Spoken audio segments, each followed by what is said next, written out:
اللهم إني أسألك فعل الخيرات وترك المنكرات وحب المساكين وإذا أردت بعبادك فتنة فاقبضني إليك غير مفتون আলহামদুলিল্লাহ। সমস্ত প্রশংসা ওই আল্লাহ সুবহানাহু ওয়া তাআলার জন্য, যিনি আমাদেরকে জিলহজের 21তম দিবসে গত জুমার ন্যায় আবার উপস্থিত করে দিলেন। আমরা সেই মহান রব্বুল আলামিনের দরবারে দিল থেকে উচ্চ স্বরে শুকরিয়া আদায় করি, আলহামদুলিল্লাহ। রব্বানা লাকাল হামদ হামদান কাসীরান তাইয়িবান মুবারাকান ফীহি ইয়া রব লাকাল হামদ কামা ইয়ানবাগি লিজালালি ওয়াজহিকা ওয়া আযীমি সুলতানিক। সম্মানিত ভাইরা আমার, কুরবানির পরে হজ শেষ করে যে মুহূর্তে হাজিরা দেশে ফিরছে, আমরা প্রত্যেক হাজিদের জন্য দোয়া করি যে আল্লাহ রাব্বুল আলামিন যাদেরকে সুযোগ দিয়েছেন কাবা তাওয়াফ করার, মদিনা জিয়ারত করার, আল্লাহ রাব্বুল আলামিন প্রত্যেকের হজকে হজ্জে মাবরুর হিসেবে কবুল করে নেন, আমরা বলি আমিন। এবং প্রত্যেককে আল্লাহ রাব্বুল আলামিন নিরাপদে যার যার পরিবারের কাছে আবার ফিরিয়ে দেন, আমরা বলি আমিন। আমরা যারা আছি, আল্লাহ রাব্বুল আলামিন আমাদেরকেও মক্কা মদিনায় যাওয়ার সুযোগ তৈরি করে দেন, আমরা বলি আমিন। এই যে নতুন হাজিরা আসবে, আমরা হাজিদের কাছ থেকে দোয়া নিব। হাজিরা আসবে, হাজিদের কাছ থেকে আমরা দোয়া নিব। হাজিদের দোয়া আল্লাহ রাব্বুল আলামিন কবুল করে নেন। এজন্য আমাদের আশেপাশে যদি কেউ থাকে, আমরা ওনারা যদি আসে, আমরা তাদের সাথে একটু সাক্ষাৎ করলাম। সাক্ষাৎ করে আমরা তাদের কাছ থেকে দোয়া নিলাম। তারা কাবার গিলাফ, হাজরে আসওয়াদ তারা স্পর্শ করছে, চুমু খেয়েছে। মাকাম ইব্রাহিমের পাশে দাঁড়িয়ে তারা নামাজ আদায় করছে। কাবা তাওয়াফ তারা করছে।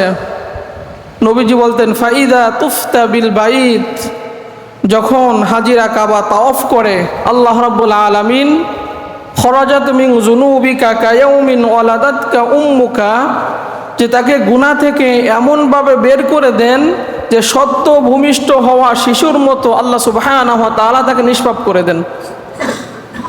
তার হাজিদেরকে যারা সামর্থ্যবান হজ করতে গিয়েছে, আল্লাহ রাব্বুল আলামিনের হুকুম যদি তারা পাই টু পাই ভাবে সেখানে পালন করে, যেভাবে হজ করলে আল্লাহ সুবহানাহু ওয়া তাআলা কবুল করেন, খুশি হন, পছন্দ, আল্লাহ এবং আল্লাহ রসুলের তরিকা মেনে যদি হাজিরা হজ করে, তাহলে হজ্জে মাবরুর হয়। আর এর বিনিময় আল্লাহ রাব্বুল আলামিন জান্নাত ছাড়া তাদেরকে আর কিছুই দিবেন না।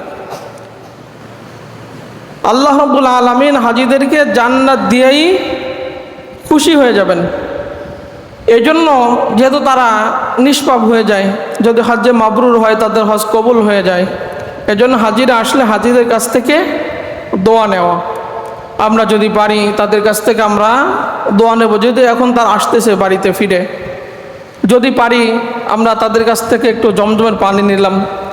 জমজমের পানির কথা আমরা বলছিলাম যে পৃথিবীর শ্রেষ্ঠতম পানি যদি কেউ খুঁজতে চায়, সেটা হচ্ছে জমজমের ইতিহাস আমরা একটা জুমায় বর্ণনা করছি।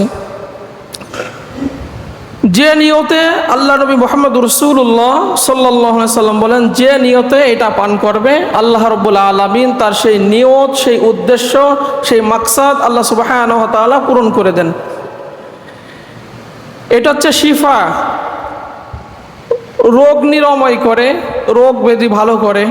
এই জন্য আমরা সুস্থতার নিয়তে আমরা এটা হাজিদের কাছ থেকে যদি আমরা নিতে পারি তাহলে আমরা এটা বরকতপূর্ণ পানি আমরা খাবো।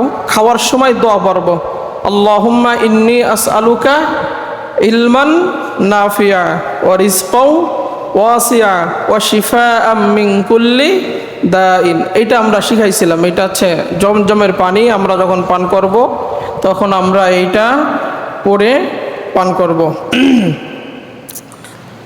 যে আল্লাহ আপনি আমাকে উপকারী জ্ঞান দান করেন।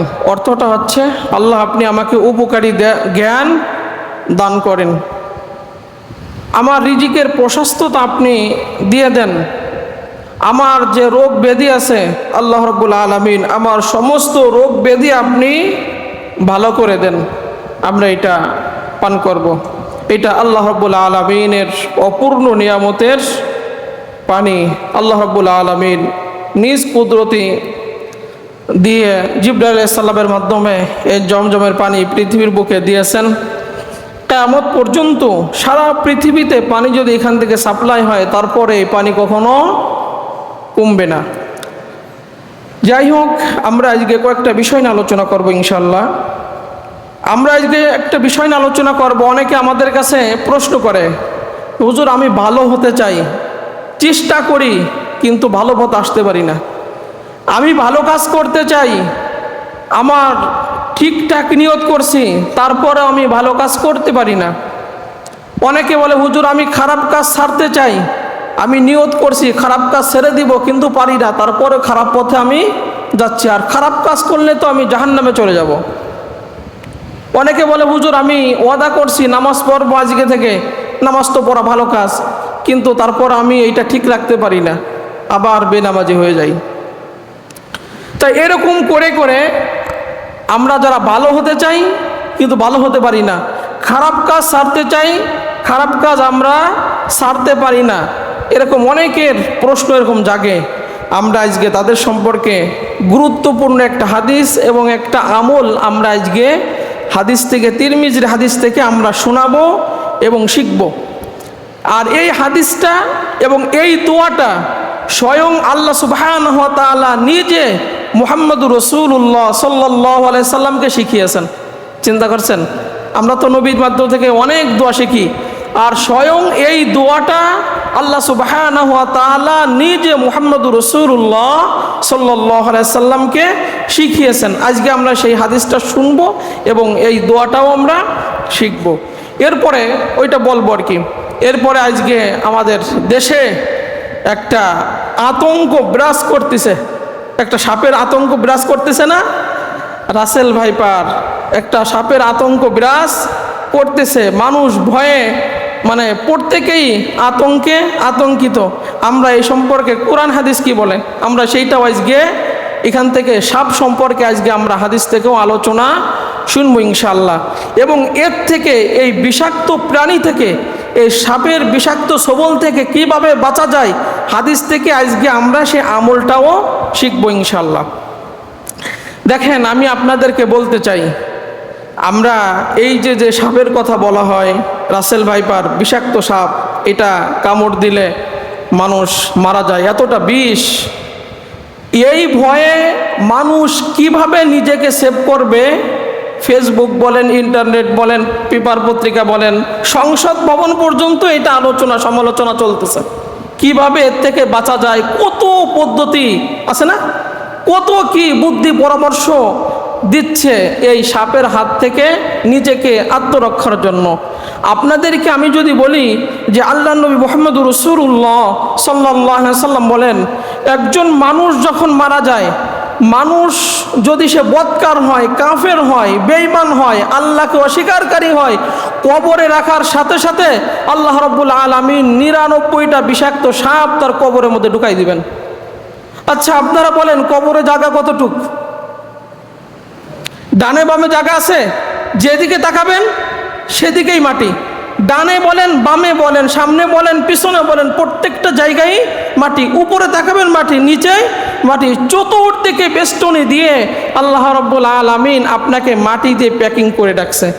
আপনি যদি অস্বীকারী হন, বেনামাজি হন, আল্লাহর ইবাদত গুজারি না হন, আপনি যদি আল্লাহর ইবাদতকারী না হন, আপনি যদি আল্লাহর অবাধ্য বান্দা হন, নবীজি বলেন কবরে রাখার সাথে সাথে কবর তো জাহান্নামের আগুন হবেই, 99টা বিষাক্ত সাপ আল্লাহ রাব্বুল আলামিন কবরের মধ্যে ঢুকাই দিবেন। আপনার পৃথিবীতে কত জায়গা, সাপ দেখলে আপনি দৌড়ে পালাতে পারবেন, কিন্তু কবরে 99টা সাপ যদি ঢোকে আপনি পালাবেন কোথায়? তাহলে ওই 99টা সাপের কামড় থেকে, সবল থেকে, দংশন থেকে বাঁচার জন্য আমরা কে কতটুকুন প্রস্তুত নিছি? নবীজি বলেন এতটা বিষাক্ত যে তাদের শুধু নিঃশ্বাস যদি দুনিয়াতে আসতো, দুনিয়ার সবুজ ঘাস তোমরা এই দু চোখ দিয়ে দেখতে পেতে না। চিন্তা করছেন যে কতটা বিষাক্ত এই সাপগুলি, যে এরা যদি বিষ না শুধু একটা নিঃশ্বাস দুনিয়ার বুকে ছাড়তো, তাহলে দুনিয়ার এই সবুজ বৃক্ষলতা, তরুলতা, সবুজ ঘাস দুনিয়াবাসী তোমরা দেখতে পেতে না, সব মারা যেত। তাহলে এক বিষাক্ত সাপের খবর যখন সারা দেশে ছড়িয়ে গেল, বাঁচার জন্য কত মানুষ বুদ্ধি পরামর্শ দিল, অথচ আল্লাহ নবী মুহাম্মদুর রাসূলুল্লাহ সাল্লাল্লাহু আলাইহি সাল্লাম, আমরা এই দুনিয়াবাসী যারা আছি ইনাদের কথা সত্য হতেও পারে, মিথ্যাও হতে পারে। ওই বিষ কতটুকুন আছে আল্লাহই ভালো জানেন, হয়তোবা তারা গবেষণা করে বের করছে এতটা বিষ, এতটা বিষাক্ত তারা সাপ। কিন্তু মুহাম্মদুর রাসূলুল্লাহ সাল্লাল্লাহু আলাইহি সাল্লাম যে তথ্যটা দিয়েছেন ওইটা 100% কি সত্য না? ওর মধ্যে কোনো মিথ্যার কোনো সংশয় কোনো জায়গা আছে? কোনো জায়গা নাই। নিঃসন্দেহ সত্য যে আমি যদি অপরাধী বান্দা হই, কবরে রাখার সাথে সাথে 99টা বিষাক্ত সাপ আমাকে সবল মারবে, আক্রমণ করবে, দংশন করার জন্য আসবে, আমার কাফনের কাপড় পেঁচিয়ে আমাকে ঢুকাতে থাকবে। কিন্তু আমি যদি বাঁচতে চাই, আমার নামাজ ঢাল হয়ে দাঁড়াবে, আমার রোজা ঢাল হয়ে দাঁড়াবে, আমার কুরআন ডাল হয়ে দাঁড়াবে, আমার দান সদকা ডাল হয়ে দাঁড়াবে, আমার নেক আমলগুলো ডাল হয়ে দাঁড়াবে। ওই 99টা সাপের সবল থেকে আল্লাহ রাব্বুল আলামিনের নেক বান্দাদেরকে এই আমলগুলো বাঁচিয়ে দিবে। তাহলে তাদের নিঃশ্বাস দুনিয়াতে আসলে আমরা সবুজ ঘাস, বৃক্ষলতা, তরুলতা আমরা দেখতে পেতাম না। তাহলে সেই সাপের, ভয়ঙ্কর সাপের থেকে বাঁচার জন্য আমি আপনি কতটুকু আতঙ্কিত আছে। দুনিয়া একটা, এই যেটা আমরা বলবো রাসেল ভাইপার ছড়িয়ে গেছে, সারা মানুষ কত সচেতনতা কাজ করতেছে, কত সচেতনতা কাজ করতেছে যে বিলে খালে গেলে এইভাবে তোমরা যাবা, সতর্ক করে দিচ্ছে না? সতর্ক করে দিচ্ছে। আমরা বাচ্চাদেরকে সতর্ক করে দিচ্ছি, মুরব্বীদেরকে সতর্ক করে দিচ্ছি, সরকারিভাবে সতর্ক করতেছি, অথচ ওই কবরের সাপের আযাব থেকে, কামড় থেকে, বিষাক্ত সাপ থেকে সরকারিভাবে কখনো ঘোষণা আসে নাই যে তোমরা ওই সাপের হাত থেকে যদি বাঁচতে হয় তাহলে 5 ওয়াক্ত আযানের সময় নামাজের মুসাল্লায় দাঁড়িয়ে যাও, নেক আমল করো, বদ আমল ছেড়ে দাও, খারাপ কাজগুলো ছেড়ে দাও, আল্লাহর পথে আসো, আল্লাহর দিকে আসো, ইসলামের দিকে আসো, কোরআনের দিকে আসো, হাদিসের দিকে আসো। এইটা কিন্তু কেউ কখনো সতর্ক করে নাই।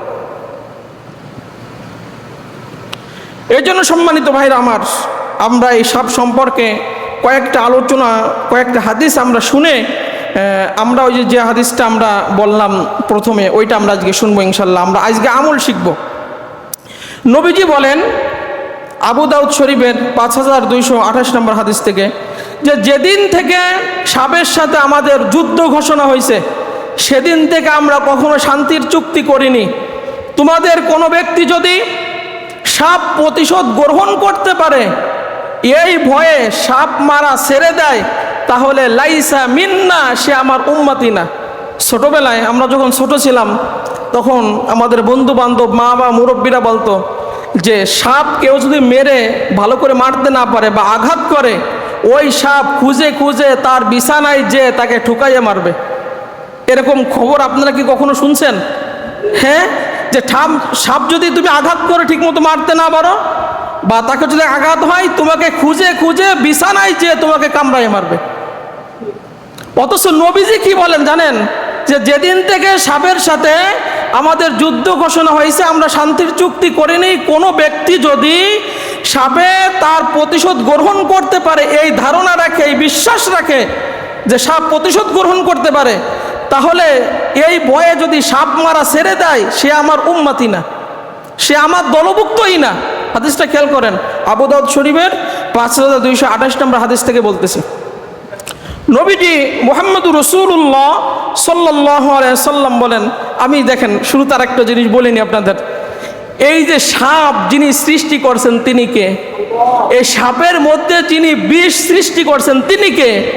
আল্লাহ রাব্বুল আলামিন বলেন, আমার মাখলুককে তোমরা এত ভয় পেয়ে এত প্রস্তুতি বাঁচার জন্য তার আক্রমণ থেকে, অথচ এই সাপের মালিককে তোমরা কখনো ভয় করলে না, যিনি তাকে এত বিষ তার মধ্যে দিল, তোমরা তাকে কখনো ভয় করতে পারলা না। এই জন্য সম্মানিত ভাইরা আমার, আমরা যে হাদিসটা বলতেছিলাম, নবীজি মুহাম্মদ রাসূলুল্লাহ সাল্লাল্লাহু আলাইহি সাল্লামের চাচা হযরত আব্বাস রাদিয়াল্লাহু তাআলা আনহু, উনি বলেন যে জমজমের কূপে ওই সময় খুব ময়লা আবর্জনা হলো, আমরা কিছু সাপের বাচ্চা সেখানে আমরা দেখতে পেলাম। আমরা মুহাম্মদ রাসূলুল্লাহ সাল্লাল্লাহু আলাইহি সাল্লামকে বললাম, ইয়া রাসূলুল্লাহ সাল্লাল্লাহু আলাইহি সাল্লাম, এখানে অনেক সাপের বাচ্চা। নবীজি মুহাম্মদ রাসূলুল্লাহ সাল্লাল্লাহু আলাইহি সাল্লাম বলেন, সবগুলো সাপের বাচ্চা তোমরা মেরে ফেলো। সবগুলো তিনি আমাদেরকে মারার আদেশ দিলেন এবং বললেন, শোনো, তোমরা সাপ মারবে, তবে ডুরা কাটা, লেজ কাটা এই সাপ যেখানে থাকবে সেখানে মেরে ফেলবে। কারণ লেজ কাটা, ডোরা কাটা সাপগুলো মানুষের দুইটা ক্ষতি করে, একটা হচ্ছে মহিলাদের গর্ভপাত ঘটিয়ে দেয়, মহিলাদের গর্ভের সন্তান নষ্ট করে দেয়, আর একটা হচ্ছে মানুষের দৃষ্টিশক্তি কানা করে দেয়, মানুষের দৃষ্টিশক্তি নষ্ট করে দেয়, মানুষের দৃষ্টিশক্তি এই সাপে নষ্ট করে দেয়। এই জন্য নবীজি বলেন, ডোরা কাটা, লেজ কাটা এই সাপ যদি তোমরা কোথাও দেখো, একে জীবিত রাখবা না, মেরে ফেলবা, তা না হলে তোমাকে না অন্য কাউকে চক্ষু নষ্ট করে দিবে, অন্ধ বানিয়ে দিবে, এবং গর্ভবতী মহিলার সামনে যদি পড়ে, গর্ভবতী মহিলা কোনো যদি তার চলাফেরার সামনে পড়ে, তাহলে তার গর্ভের সন্তান পর্যন্ত এই সাপে নষ্ট করে দেয়। এই জন্য তোমরা লেজ কাটা, ডোরা কাটা সাপ যেখানে দেখবে সেখানে তাকে কি করবে? হত্যা করবে। এরপরে নবীজি মুহাম্মদ রাসূলুল্লাহ সাল্লাল্লাহু আলাইহি ওয়াসাল্লাম বলেন যে কিছু সাপ আছে এরা জিনদের অন্তর্ভুক্ত, মানে জিনরা সাপের সূরত ধারণ করে, জিনের অন্তর্ভুক্ত। এই যে ঘরে অনেক সময় আমরা সাপ দেখি না? অনেকের ঘরে আমরা সাপ দেখি। এখান থেকে আপনাদেরকে দুইটা হাদিস শোনাই। নবীজি মুহাম্মদ রাসূলুল্লাহ সাল্লাল্লাহু আলাইহি ওয়াসাল্লাম বলেন, তোমরা যদি ঘরে সাপ দেখো তাহলে ওই সাপকে 3 বার সতর্ক করবে। কয়বার সতর্ক করতে হবে? 3 বার। হাদিসগুলো আমরা একটু শিখে নিই। ঘরের মধ্যে যদি আপনি সাপ দেখেন, ফুক করে আগে মারতে যাবেন না।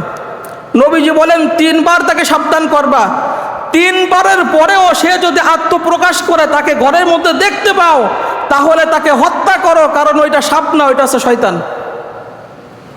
তাহলে 3 বার সতর্ক করার পরে সে যদি চলে না যায়, আপনার ঘরে আবার অবস্থান করে, নবীজি বলেন তাহলে তোমরা দলবদ্ধ হয়ে ওই সাপকে হত্যা করো, কারণ ওইটা সাপ না, ওইটা হচ্ছে শয়তান। এরপরে নবীজি আরেকটা হাদিস বলেন, তিরমিজি, আবু দাউদ শরীফের মধ্যে আরেকটা হাদিস বলেন যে তোমরা যদি ওই সাপের ভয়ঙ্কর সবল ঘরের যে সাপ বসবাস করে, ঘরের মধ্যে যদি এরকম বিষধর সাপ তোমরা দেখতে পাও, তাহলে তোমরা একটা কথা বলবে, সেইটা হচ্ছে যে আমরা ওই ওয়াদার কসম করছি। সাপকে উদ্দেশ্য করে বলবে যে আমরা ওই ওয়াদার কসম করে বলছি, যে ওয়াদা হযরত নূহ আলাইহিস সালাম এবং হযরত সুলাইমান আলাইহিস সালাম তোমাদের কাছ থেকে নিয়েছিলেন। বাক্য দুটো মুখস্থ রাখতে হবে। ঘরে যদি এরকম বিষধর সাপ, ভয়ঙ্কর সাপ আপনি দেখেন, নবীজি বলেন তাহলে আপনি বলবেন আমরা সেই ওয়াদার কসম করে বলছি, যে ওয়াদা হযরত নূহ আলাইহিস সালাম, হযরত সুলাইমান আলাইহিস সালাম সাপ তোমাদের কাছ থেকে নিয়েছিলেন, অতএব তোমরা আমাদের ক্ষতি করো না, ঘরের মানুষদেরকে, আমার বাচ্চাদেরকে ক্ষতি করো না। নবীজি বলেন এই কথা বললে সাপ তোমার ঘরে থাকবে না, সাপ চলে যাবে। আর এই কথা বলার পরে সাপ যদি তোমার ঘরের থেকে না যায়, তাহলে ওই সাপকে হত্যা করো, বুঝবো এটা জিন সাপ না, ওইটা হচ্ছে শয়তান। কথা কি বুঝছেন? এইটা তিরমিজি শরীফের এবং আবু দাউদ শরীফের 5256 নম্বর হাদিস থেকে আপনারা এটা পাবেন। তাহলে আপনি বলবেন আমি ওই ওয়াদার কসম করে বলছি, যে ওয়াদা নূহ আলাইহিস সালাম, সুলাইমান আলাইহিস সালাম তোমাদের কাছ থেকে নিয়েছিলেন, আমার পরিবারকে আমাদেরকে সাপ তুমি কষ্ট দিও না। এই কথা বললে দেখবেন অনাসে চলে গেছে। যদি না যায় নবীজি বলেন তুমি হত্যা করো, ওইটা সাপ না, ওইটা হচ্ছে শয়তান, সাপের রূপ ধরে আছে। এই জন্য সম্মানিত ভাইরা আমার, এরপরে নবীজি মুহাম্মদ রাসূলুল্লাহ সাল্লাল্লাহু আলাইহি সাল্লাম এই বিষাক্ত প্রাণীর ছোবল থেকে, হিংস্র প্রাণী শুধু সাপ না, যে কোনো হিংস্র প্রাণী, বিষাক্ত প্রাণীর ছোবল থেকে জাতি যদি বাঁচতে চায়, নবীজি মুহাম্মদ রাসূলুল্লাহ সাল্লাল্লাহু আলাইহি সাল্লাম আমল শিখিয়ে দিয়েছেন যে সকালে 3 বার, সন্ধ্যায় 3 বার, ফজরের নামাজ পড়ে 3 বার, মাগরিবের নামাজ পড়ে 3 বার কোনো ব্যক্তি যদি পড়ে আউযু বিকালিমাতিল্লাহি তাম্মাতি মিন শাররি মা খালাক, কোনো ব্যক্তি যদি সকালে 3 বার, সন্ধ্যায় 3 বার এইটা পড়ে, এই 24 ঘন্টার মধ্যে যদি সন্ধ্যায় পড়ে, ফজর পর্যন্ত কোনো বিষাক্ত প্রাণী তাকে সবল মারবে না, কোনো বিষাক্ত প্রাণী তাকে কামড়াবে না, যদিও কামড়ায় তার বিষ তার শরীরের মধ্যে ঢুকবে না। এই কথা বলছেন কিনা? মুহাম্মাদুর রাসূলুল্লাহ সাল্লাল্লাহু আলাইহি সাল্লাম। সাহাবীরা অসংখ্যভাবে আমল করছেন, কয় আমার সন্তানদেরকে নবীর এই শিখানো দোয়া আমার প্রত্যেকটা সন্তানকে শিখিয়েছি। বিষাক্ত প্রাণী সাপ বিচ্ছু আমাদের সন্তানদেরকে কামড়িয়েছে, কিন্তু বিষ তার শরীরের মধ্যে ঢোকে নাই। এই জন্য আমরা এইখানে যারা আছি প্রত্যেকেই মুখস্থ করব, সন্তানদের মুখস্থ করাই দিব। সারা দেশ যখন আতঙ্কিত, রাসূল ভাইবার সাপ থেকে বাঁচানোর জন্য কত, আর মুহাম্মদ রাসূলুল্লাহ সাল্লাল্লাহু আলাইহি সাল্লাম এই বিষাক্ত প্রাণীর সবল থেকে আপনাকে শিখিয়েছেন, আপনি পড়েন আউযু বিকালিমাতিল্লাহি তাম্মাতি মিন শাররি মা খালাক। আল্লাহ রাব্বুল আলামিনের কাছে আমি পূর্ণ কালামের মাধ্যমে আমি রব্বুল আলামিনের কাছ থেকে সমস্ত মাখলুকের ক্ষতি থেকে, সমস্ত বিষাক্ত প্রাণীর ক্ষতি থেকে আমি আশ্রয় চাই। আপনি যখন এইটা পড়বেন দেখবেন আপনাকে সাপ দেখলে পালিয়ে চলে যাবে, বিষাক্ত প্রাণী আপনাকে দেখলে পালিয়ে চলে যাবে। যদিও কোনো কারণবশত আপনাকে কামড়ায়, তাহলে নবীজি বলেন এই সাপের বিষ তোমার শরীরের মধ্যে ঢুকবে না। আপনারা বিলি যান, খালে যান, বিভিন্ন জায়গায় ক্ষেত খামারে কাজ করেন, 1 লাইনের এই দোয়া আপনি এইটা মুখস্থ করেন, মুখস্থ করে আপনি চলে যান বিলের মধ্যে, তাহলে এই বিষাক্ত প্রাণীর সবল থেকে যিনি বাঁচাবেন, উচ্চ স্বরে বলেন তিনি কে? এই দোয়াটার আরেকটা বিশেষ মর্যাদা আছে। নবীজি মুহাম্মদ রাসূলুল্লাহ সাল্লাল্লাহু আলাইহি সাল্লাম বলেন যে তুমি যদি কোনো জায়গায় অবস্থান করো, আমরা বিভিন্ন জায়গায় বেড়াতে যাই, বিভিন্ন এলাকায় আমরা অবস্থান করি, বিভিন্ন জায়গায় আমরা যাই, নবীজি বলেন কোনো ব্যক্তি যদি কোনো জায়গায় অবস্থান করে, কোনো জায়গায় যায়, ওই জায়গায় যে যদি এই একই দোয়া পড়ে আউযু বিকালিমাতিল্লাহি তাম্মাতি মিন শাররি মা খালাক, এইটা যদি পড়ে, ওই ব্যক্তি ওইখানে যতক্ষণ অবস্থান করবে কোনো বিষাক্ত প্রাণী, কোনো মানুষ তার কোনো ক্ষতি করতে পারবে না। তাহলে আপনি যদি সেখানে নিরাপদ থাকতে চান, যেখানে আপনি গেছেন সেখানে যদি আপনি নিরাপদ থাকতে চান, সেখানে যে ওই বাড়িতে অবস্থান করে বা ওইখানে অবস্থান করে আপনি পড়েন আউযু বিকালিমাতিল্লাহি তাম্মাতি মিন শাররি মা খালাক, তাহলে আল্লাহ রাব্বুল আলামিন পূর্ণ নিরাপত্তা সেখানে আপনাকে দেবেন, সহি সালামতে আল্লাহ রাব্বুল আলামিন আপনার পরিবার আবার ফিরিয়ে দিবেন। এরপরে আমরা যে হাদিসটা এবং আমলটা আপনাদেরকে শিখাবো, স্বয়ং আল্লাহ নিজে মুহাম্মদ রাসূলুল্লাহ সাল্লাল্লাহু আলাইহি সাল্লামকে এই দোয়া শিখাইছেন। আল্লাহ নিজে মুহাম্মদ সাল্লাল্লাহু আলাইহি সাল্লামকে দোয়া শিখিয়েছেন। আমরা প্রথম প্রশ্ন রাখছিলাম, অনেকে বলে হুজুর আমি ভালো হতে চাই, ভালো হতে পারি না, আমি খারাপ কাজ ছাড়তে চাই, খারাপ কাজ আমি ছাড়তে পারি না, কি করব? এই খারাপ কাজ যারা ছাড়তে পারে না, ভালো কাজ যারা করতে পারে না, আল্লাহ নিজে মুহাম্মদ রাসূলুল্লাহ সাল্লাল্লাহু আলাইহি সাল্লামকে দোয়া শিখিয়েছেন যে আপনি আপনার উম্মারা যদি এই দোয়া পাঠ করে তারা ভালো কাজ করতে পারবে, খারাপ কাজ তারা ছাড়তে পারবে, আমি আপনাকে শিক্ষা দিলাম। পূর্ণ হাদিসটা থেকে আমরা 2টা পাঠ করে 2টা জিনিস আজকে আমরা জানবো। মনোযোগটা আমার দিকে দেন। নবীজি মুহাম্মদ রাসূলুল্লাহ সাল্লাল্লাহু আলাইহি সাল্লাম বলেন, আমি রাতে ঘুমিয়ে আছি, স্বপ্নে দেখি যে আল্লাহ সুবহানাহু ওয়া তাআলা পূর্ণ চেহারায় আমার কাছে আত্মপ্রকাশ করছেন।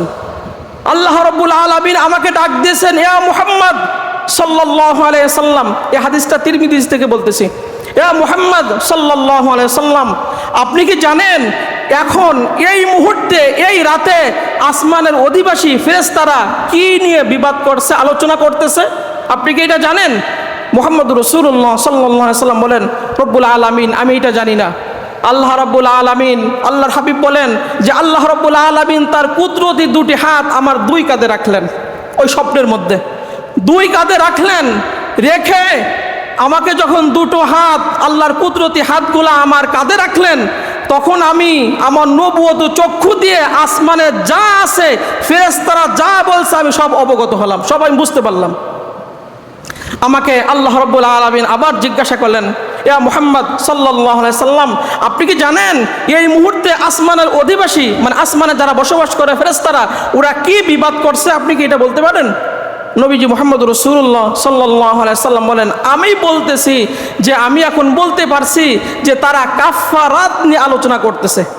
কাফফারাত তিনটা জিনিসের নাম, খুব খেয়াল করেন। কাফফারাত নিয়ে তার আলোচনা করতেছে, আর কাফফারাত হচ্ছে তিনটা বস্তুর নাম। কাফফারাতটা কি? এক নাম্বার, নবীজি বলেন এক নাম্বার যে নামাজ শেষ করে যারা মসজিদে বসে থাকে, খেয়াল করেন, নামাজ শেষ করে আমরা ফুক করে দৌড়ে চলে যাই, মানে উঠে যত তাড়াতাড়ি মসজিদ থেকে বের হতে পারি, নামাজ শেষ করে কিছুক্ষণ মসজিদে অবস্থান করা, বসে থাকা, এটা কাফফারাত। ফেরেশতারা আলোচনা করতেছে আসমানে, আল্লাহ মুহাম্মদ রাসূলুল্লাহ সাল্লাল্লাহু আলাইহি ওয়াসাল্লাম শিক্ষা দিচ্ছেন যে যারা নামাজ শেষ করে মসজিদে কিছু সময় বসে থাকে, এটা হচ্ছে কাফফারাত। এবং যারা জামাতে নামাজ পড়ার জন্য পায়ে হেঁটে মসজিদে আসে, এবং যারা কষ্ট হওয়া সত্ত্বেও কষ্ট করে অজু করে, শীতের সময় অজু করতে কষ্ট হয় না? কষ্ট হয়। আপনি একটু অসুস্থ, অজু করতে কষ্ট হয়, ওই কষ্ট হওয়া সত্ত্বেও যারা অজু করে, তাহলে যারা নামাজ শেষ করে মসজিদে বসে থাকে, যারা জামাতে নামাজ পড়ার জন্য পায়ে হেঁটে মসজিদে আসে, যারা কষ্ট হওয়া সত্ত্বেও কি করে? অজু করে, এই তিনটা কাজ আছে কাফফারাত। ফেরেশতারা আলোচনা করতেছে, আর এই তিনটা কাজ করলে আপনি যতদিন পৃথিবীতে বেঁচে থাকবেন আপনি কল্যাণের সাথে বেঁচে থাকবেন।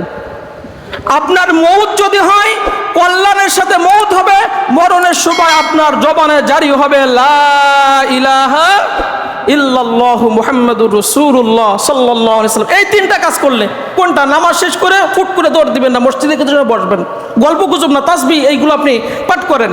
পায়ে হেঁটে জামাত ধরার জন্য মসজিদে আপনি আসেন, আপনি কষ্ট হলেও আপনি কষ্ট করে পরিপূর্ণ ওযু করেন। পৃথিবীতে যতদিন বেঁচে থাকবেন কল্যাণের সাথে থাকবেন, আর যখন মৌত হবে, ইমানি মৌত হবে, আপনার জবানে জারি হবে লা ইলাহা ইল্লাল্লাহ।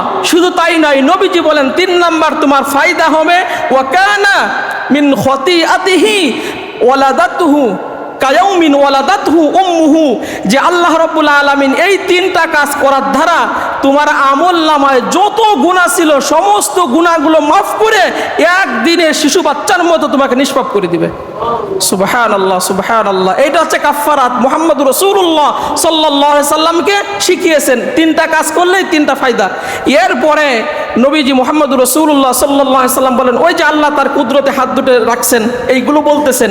এরপরে দোয়া শিখিয়েছেন যে ইয়া মুহাম্মদ সাল্লাল্লাহু আলাইহি সাল্লাম ইযা সাল্লাইতা ফাকুলি, যখন তুমি নামাজ আদায় করবে তখন বলবে আল্লাহুম্মা ইন্নী আসআলুকা ফি'লাল খায়রাত ওয়া তারকাল মুনকারাত ওয়া হুব্বাল মাসাকিন ওয়া ইযা আরাদতা বিইবাদিকা ফিতনাতান ফাকবিদনি ইলাইকা গায়রা মাফতুন। আপনি তখন বলেন আল্লাহুম্মা ইন্নী আসআলুকা ফি'লাল খায়রাত। আল্লাহ নিজে মুহাম্মদ সাল্লাল্লাহু আলাইহি ওয়াসাল্লাম শিখাচ্ছেন। দেখেন দোয়াটা আল্লাহ নিজে শিখিয়েছেন তার নবীকে, আর নবী আমাদেরকে এটা শিখাচ্ছেন। যারা আপনারা বলেন যে ভালো কাজ করতে পারি না, খারাপ কাজ ছাড়তে পারি না, তাদের জন্য ভালো কাজ আপনি করতে পারবেন, খারাপ কাজ ছাড়তে পারবেন। প্রত্যেক নামাজ শেষ করে আপনি এই দোয়াটা পড়বেন, আল্লাহর শিখানো দোয়া, আল্লাহুম্মা ইন্নী আসআলুকা ফি'লাল খায়রাত। আল্লাহ, এই দুনিয়ায় যত ভালো কাজ আছে সমস্ত ভালো কাজ করার মানসিকতা আপনি আমাকে দান করেন। ওয়া তারকাল মুনকারাত, সমস্ত খারাপ কাজ আমি যাতে ছাড়তে পারি আল্লাহ রাব্বুল আলামিন সেই তৌফিক আপনি দেন এবং সেই মানসিকতা আপনি আমাকে দান করেন। ওয়া হুব্বাল মাসাকিন, আমি যেন মিসকিন গরিবদেরকে মুহাব্বত করতে পারি, ভালোবাসতে পারি, সেই মানসিকতা আপনি আমাকে দেন।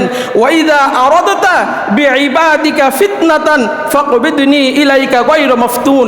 আল্লাহ, আপনি আপনার বান্দাদেরকে যখন কঠিন পরীক্ষায় আপনি ফেলবেন, ওই কঠিন পরীক্ষার ফিতনায় আমাকে ফেলানোর আগে আল্লাহ আপনার কাছে আপনি আমাকে নিয়ে যাবেন। অনেকে বলে যে এই কঠিন পরীক্ষাগুলো আমরা সহ্য করতে পারি না।